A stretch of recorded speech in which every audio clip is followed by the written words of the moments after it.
Thank you very much. And I'd like to very much thank the organisers for inviting me to speak today, and also the meeting sponsors. And I'm going to turn attention to in vivo human skin safety with Far-UVC. And I have no relevant conflicts of interest to this particular presentation. So I work as a dermatologist and photodermatologist in the north of Scotland, and we run a tertiary photodiagnostic service. And the sort of lion's share of my work very much focuses on UVB, UVA, and visible light. And also that's most relevant to me and to all of us as human beings, because of course, UVC doesn't really get to us in terrestrial sunlight. So in the context of looking at skin safety with Far-UVC, I thought it was worth spending a few minutes just sort of reminding us why this is so critical to be clear that this is safe. And in contrast, to look at what the sort of harmful effects of terrestrial sunlight are to the skin. So as I say, my main focus is on UVB, UVA part of the solar spectrum. And I think there is no doubt at all that terrestrial sunlight exposure has extremely profound biological effects on the skin. It certainly induces DNA damage and mutations, and sort of helpfully for us in terms of research and studies, UVB and to a lesser extent UVA initiate signature mutations, cyclobutane pyrimidine dimers and 6,4 photoproducts, and also oxidative DNA damage. And this really is very well established. But what's key when we're looking at skin safety is not just how much DNA damage there is, but where is that DNA damage? And also importantly, what's the host response in terms of how it can repair that damage and over what time course? Now, undoubtedly, it's been well established that UVC mechanistically can also cause the same types of DNA damage as UVB. And there's been a lot of very good, very thoroughly undertaken studies looking at surrogates of, say, skin cancer markers.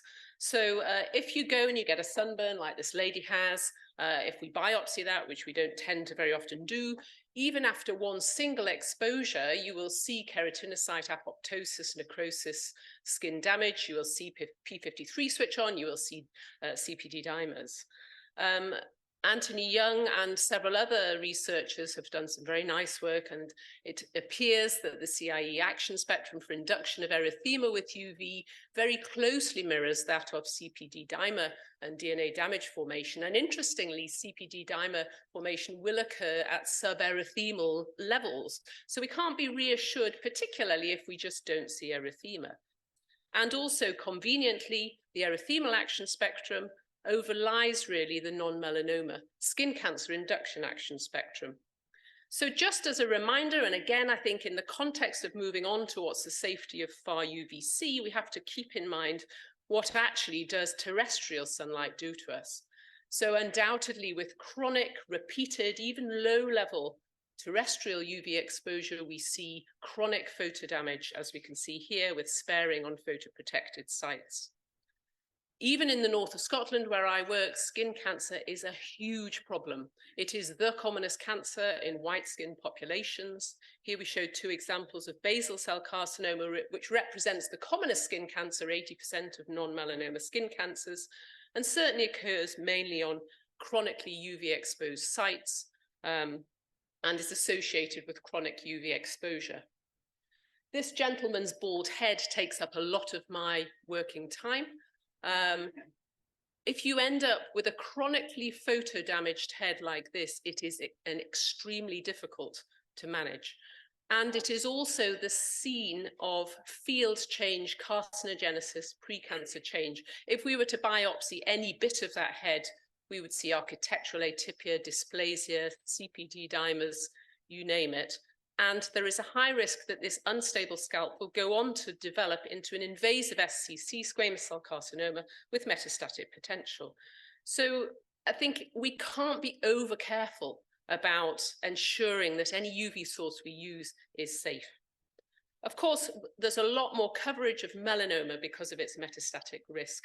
And again, the relationship with UV exposure here is complex. It seems to be recreational, intermittent exposure. There's probably more of the risk for melanoma and also sunbed exposure, undoubtedly. So I think, again, We need to be confident in what we're exposing ourselves to, because it isn't necessarily just chronic exposure that is a determinant of your skin cancer risk.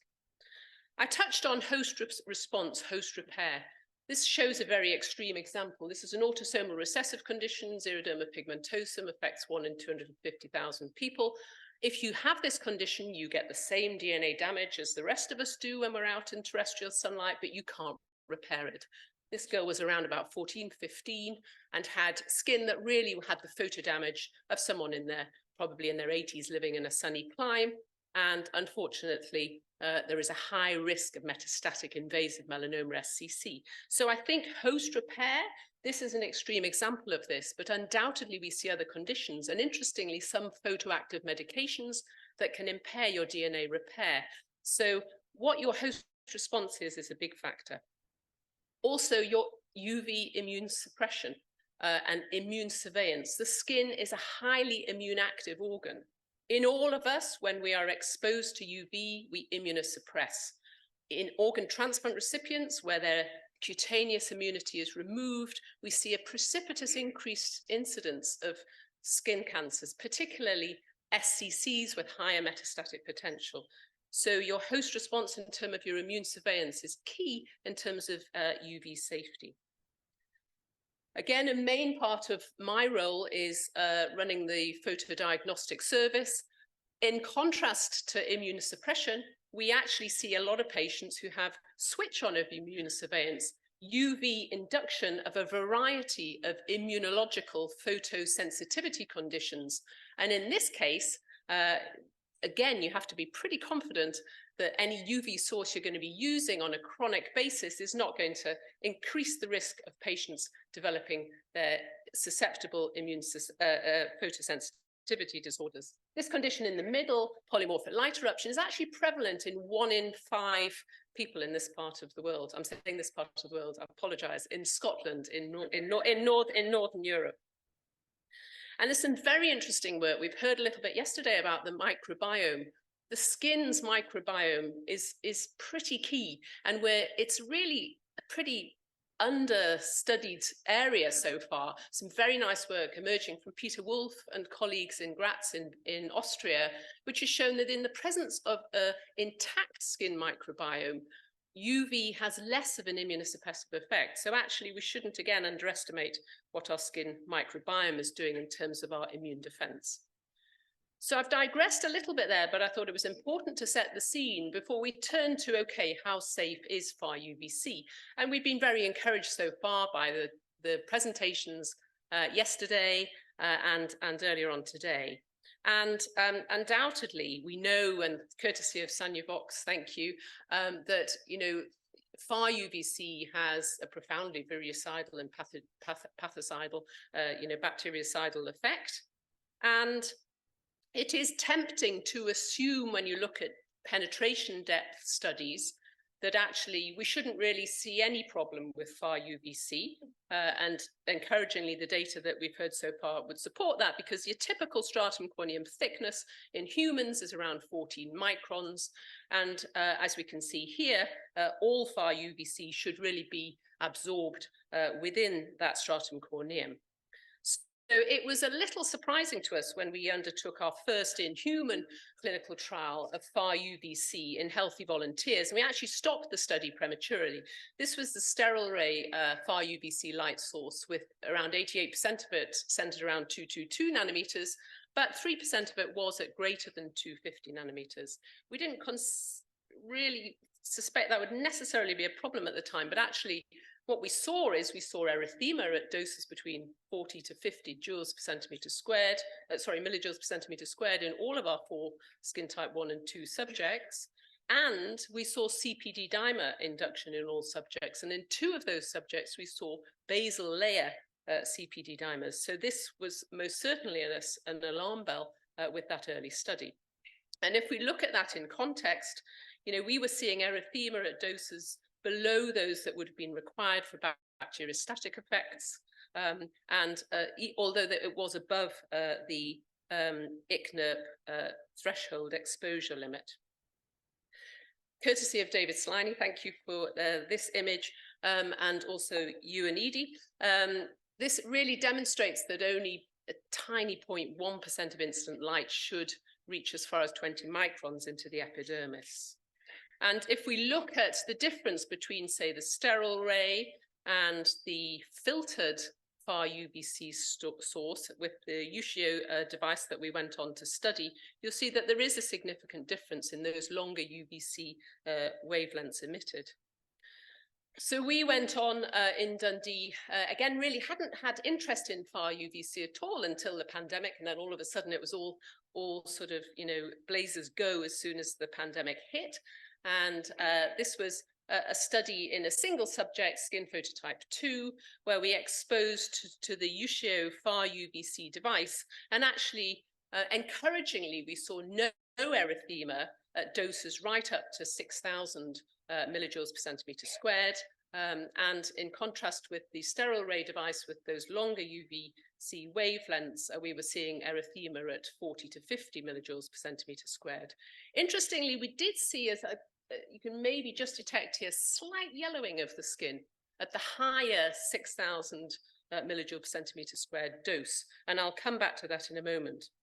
So we then went on in parallel, and we were working with 10 Bio at the University of Dundee, and also this work is done in collaboration with the University of St Andrews. And we did studies in a 3D skin model under tension, and also in 2 healthy volunteer subjects. We did exposures to Far-UVC. And what we could see is in one of the healthy volunteers, we saw nothing basically at doses of 6,100 millijoules per centimetre squared. And in the other subject, we saw very little, but 1 or 2 CPD dimers, but just in the very, very superficial layers of the epidermis, and saw nothing at all in the basal layer. And what we can see here, we did a TLO1 narrowband UVB centered around 311 nanometers, positive control, showing the thymine dimer formation pan-epidermal as a positive control. Separate study by other researchers also undertook a study in healthy volunteers in 20 subjects and showed with filtered Far-UVC no erythema at 500 millijoules per centimetre squared. They did show a statistically significant increase in CPD dimers, about 3% increase. In contrast, if that had been UVB, you would expect to be seeing about 50+% increase in CPD dimers. But in this study, it was not possible to know where those CPD dimers were. Were they superficial and high, or were they basal? It is key where they are. It is the basal layer that has the stem cells that are proliferating. The cells higher up in the epidermis, CPD dimers there, are not going to have a propagating effect. So we then went on to undertake a randomized, controlled, within-subject study. Its acronym is PIVOT, a preliminary investigation of visual and histological changes to healthy volunteer skin from single and repetitive exposure to viricidal krypton chloride Far-UVC emitting eczema lamps. I think you can see why we had an acronym. It was funded by the UK Health Security Agency and sponsored by University of Dundee and registered as a clinical trial. We had a positive control. This was a within-subject study, positive control, narrowband UVB, 311 nanometers, and the negative within-subject unirradiated control. And patients were randomized to which side of the back they received irradiation. The study was undertaken in 2 stages. So stage 1, and I should add, this was done in 20 subjects overall, but skin phototypes 1 and 2. And we did a stage 1 dose escalation study and a stage 2 repeated exposure study. And I'll go on and talk through the details of these. The study endpoints were that we did visual assessment of test sites. So in the stage 1 study, we were doing dose escalation and hourly measurements for 8 hours, and then measurements at 24 hours. We also did skin reflectance measurements and took skin biopsies, which were paraffin embedded, H&E stained, and did immunofluorescence markers. The assessments were all done by a blinded pathologist who had no idea which sample they were looking at. And we used a semi-quantitative scale for all the markers except for Chi-67, for which we assessed based on positive cells per linear millimeter. The markers that we looked at were CPD dimers as an indicator of UV-induced DNA damage. We also did P53 as the tumor suppressor gene, which is mutated in chronic photodamaged skin and also in most skin cancers. We did Ki-67 as a marker of proliferation. We did HER2 as an oncogene that's overexpressed in many cancers, including skin cancers. And we did H2AX, which is an early and specific indicator of double-stranded DNA damage, which has previously been shown to be particularly sensitive to ionizing radiation. So this really just shows bits of the experimental setup. This is the Far-UVC UCO device, as you can see here at the top. And as we're irradiating here on a healthy volunteer back skin using a template, this is just the standard narrowband UVB positive control device. And this is the Minolta spectrophotometer to measure the reflectance measurements. So stage 1, this was undertaken in 8 subjects. They're fairly young, median age 38, as I say, skin phototype 1 and 2. We undertook escalating doses of Far-UVC exposure. We also undertook a narrowband UVB ME minimal erythema dose test to establish their threshold narrowband UVB erythema responses. And we undertook hourly observations of the test sites and reflective measurements at each hourly measurement. We did that for 8 hours and then also did a 24-hour assessment. On the second day, we then exposed the skin to a no visual change dose of Far-UVC established from the day 1 testing. We also did a 2-fold no visual change dose. And so we had 2 UVC test sites. We had the 2-fold narrowband UVB test site, and we had the unirradiated control site. And all of these sites, so each subject had 4 biopsies done. And in essence, what we did, as I say, semi-quantitative visual scoring and visual assessment of any other detectable skin changes.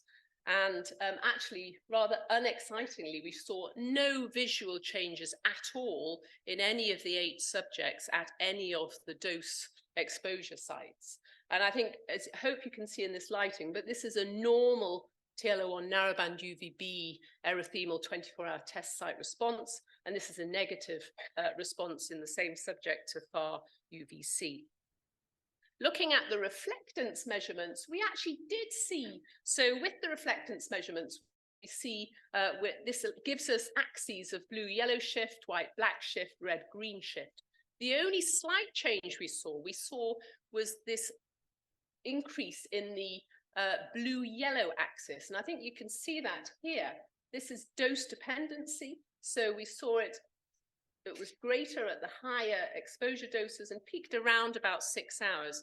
I should add that this reflectance measurement was not picked up visually, so there were no visual changes, but it was something that was notable to the point we thought, okay, we need to follow up on that.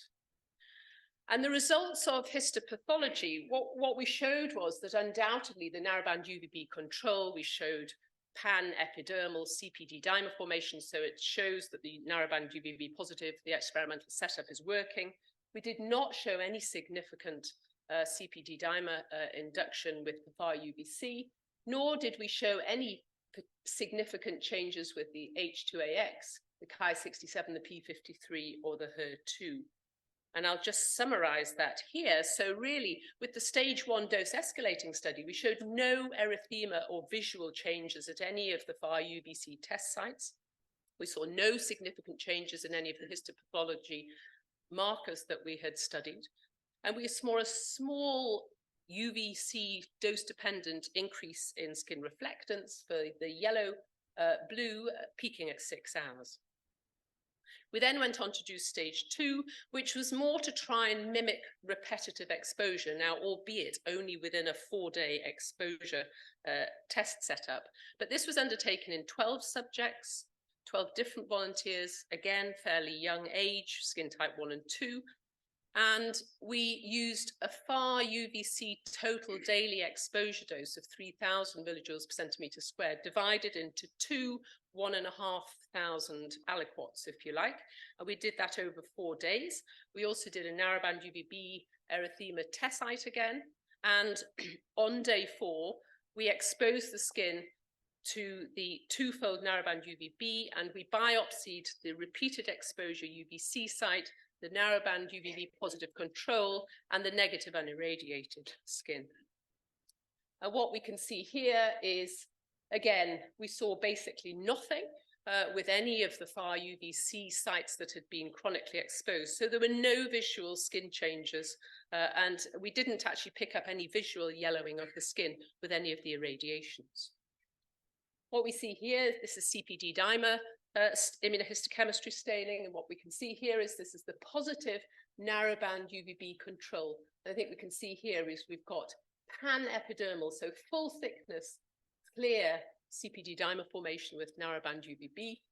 The far-UVC site, we saw nothing really of note, and the negative control, again, nothing of note. And importantly here, clear basal layer, no thymine dimers in the basal. Again, we saw, specifically, this is just looking at the yellow shift again. We only saw it with the yellow shift. We didn't see it with any of the other reflectance parameters. We saw some yellow, shift to the yellow-blue, and again, a bit of recovery between each of the irradiation exposures, which did make us think this is a relatively transient effect. And I suppose mechanistically, that's probably the next stage of what we need to follow up on. But again, when we looked at histopathology, as a positive control, we saw the CPD dimer induction with the narrowband UVB, but we saw no changes in P53, H2AX, HER2, or Ki-67. So in summary, again, with the repeated exposure to far-UVC using the filtered UVC source, we saw no visual change with human exposure over a 4-day experimental setup. We saw no significant changes in the histopathology markers we'd studied, and we saw this cumulative change in skin reflectance for the yellowing color I mentioned. So does that lead us on to what is going on in this stratum corneum? I should add, in the very first self-exposure study, when we sellotape stripped the skin, we did not see the yellowing. So there's something going on in the stratum corneum. We would love to talk to anyone who might have thoughts on this. We've thought about protein oxidation, uricanic acid, you know. So anyway, we haven't gone on and explored that further, but we need to do that. So this work really is very much supported and supports the great presentation that David Welsh gave yesterday on the wavelength dependency of CPD dimer induction, showing that really at these shorter wavelengths you wouldn't expect to see CPD dimers, and I know you saw this image yesterday. Work that we did in Dundee, led by Ewan, Edie, very much showed this as modelling work undertaken that showed that actually you would need, for example, with the UCO lamp, doing the calculations for how long you would need to be out, how long you'd need to be exposed to the UCO lamp for to accumulate 10 minutes equivalent of CPD dimer formation at either Harwell in the UK or Thessalonica in Greece. You would need to spend either 30,000 hours or 50,000 hours if it was Thessalonica. So, you know, I think reassuring data really. So again, we heard about this study yesterday from David, their great animal study looking at sort of photocarcinogenesis with filtered far-UVC. And in that study, they showed no difference in weight, mortality, or skin cancer with far-UVC exposure at 66 weeks. This was presented yesterday, so I don't need to go into that further. So again, our data sort of support that. And I was very interested in looking at this particular study, which was done in XPA susceptible mice. So xeroderma pigmentosum, as I mentioned, these are exquisitely sensitive to UV. But even with a 10-week irradiation study with filtered far-UVC, they showed no basal CPDs, no skin tumors, no inflammatory changes visible. And also they, interestingly, did some immunosuppression studies. They looked at delayed hypersensitivity reactions and showed no suppression of immune responses, which again was encouraging. And that also fits with work from TenBio, our colleagues at the University of Dundee. I think we can see here that they did in their sort of human skin model, which is under tension, they undertook exposure to far-UVC, narrowband UVB, and had an unirradiated control. What you can see here is that the Langerhans cells after narrowband UVB fly off disappear, whereas after the Far-UVC, really no different from the control. So this is encouraging in terms of potentially showing that there isn't the same immunosuppressive effect as there is with narrowband UVB. However, we, of course, need to keep an open mind. In this particular study by Ong and colleagues, just published fairly recently, they did show that although they did not show any thymine dimers with Far-UVC exposure, they did show H2AX positivity, which is not something we saw in the in vivo human study. But I think, you know, we need to keep an open mind. We also need to keep a bit of an open mind about stratum corneum integrity. So this study is an interesting one. I have to add, they use really huge doses of Far-UVC. We're talking 50 joules as opposed to millijoules exposures, so 1,000-fold greater doses. But they did show fracture stress with Far-UVC in their experimental model. Now, this does raise, and for me as a dermatologist, I suppose, raises a slight degree of concern, given that a third of the population are atopic, have a tendency risk of atopic eczema, irritancy, abnormal barrier function, filaggrin mutation, etc. So what about atopic people, elderly, children? However, really, I'd like to just add, I think our data from this in-human study really does add to the growing evidence base that filtered Far-UVC, with the data we have so far, seems to be safe for human skin exposure, certainly at doses well above the currently very conservative threshold limits. It's obviously based mainly, this evidence, on in vitro, cell, animal, and also growing human studies. But it is, of course, hard to mimic what natural exposure would be like if you're working in, you know, a coffee shop for 8 hours a day, or in a school or setting, you know, young skin 8 hours a day. So I think we have to still keep a bit of an open mind on real life exposure patterns, and also in terms of how the light is delivered, and also to think about other markers that we at the moment still don't know an awful lot about. So what does it do to the cutaneous microbiome? What does it do to cutaneous immune surveillance? What about other photocarcinogenic markers? And what about endogenous DNA repair? There was an interesting study published just very recently in which they showed that Far-UVC did induce ex vivo reactive oxygen species and metalloproteinases, which are enzymes which do break down dermal collagen. So again, you know, could that then mean potential for accelerated photoaging? But we simply just don't know. And I think to date, encouraging that our in real human data do very much support the human safety of Far-UVC as we've used it here in this experimental setting. And as I mentioned, I'd just like to finish, we'd be most interested in further thoughts and discussions about what might be happening in the stratum corneum. Thank you very much.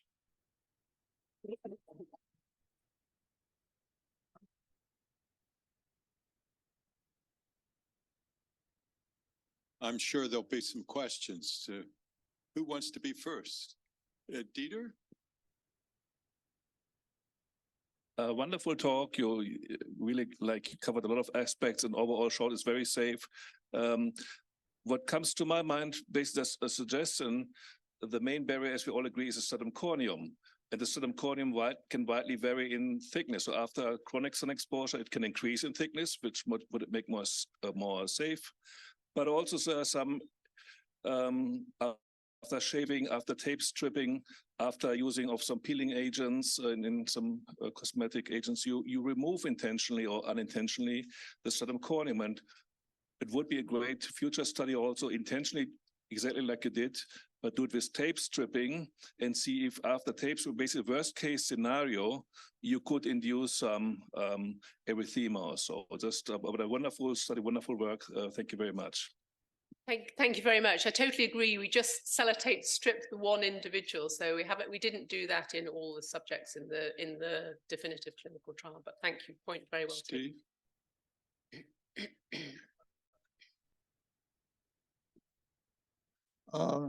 We have 14 microns of a stratum corneum and perhaps 6 microns of tears with a few nanometers of phospholipids floating on top of it. in normal, healthy people. In older people like me and other people with various conditions, the tear film is substantially compromised and maybe only 1 or 2 microns thick with a deficient phospholipid layer. Can we be as optimistic about backup? Many people don't wear spectacles. Spectacles are an excellent protection against 222 nanometer light.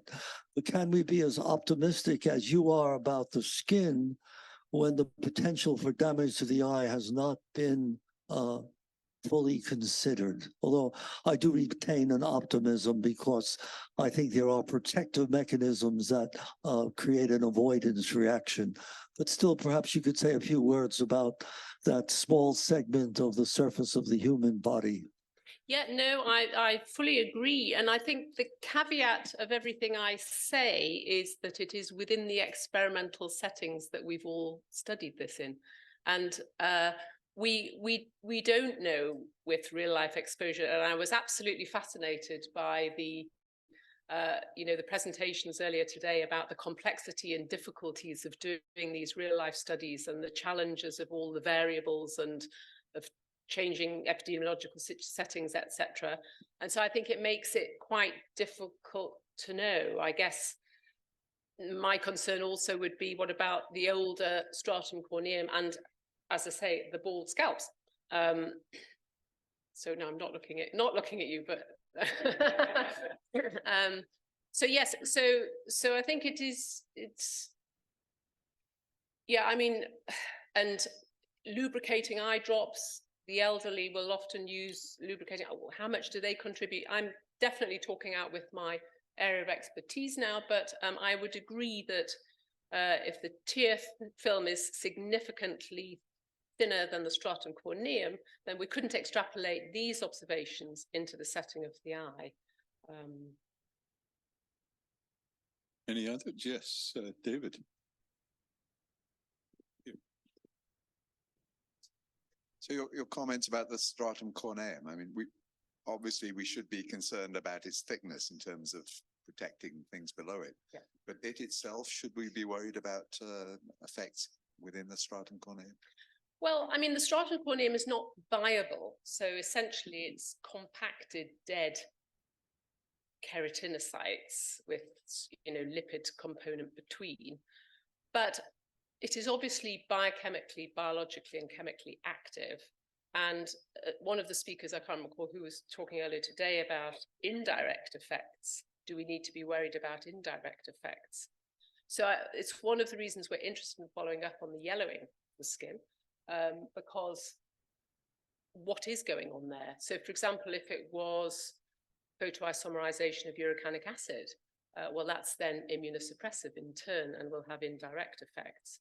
So I couldn't confidently say that any changes in the stratum corneum were not of importance. Yes.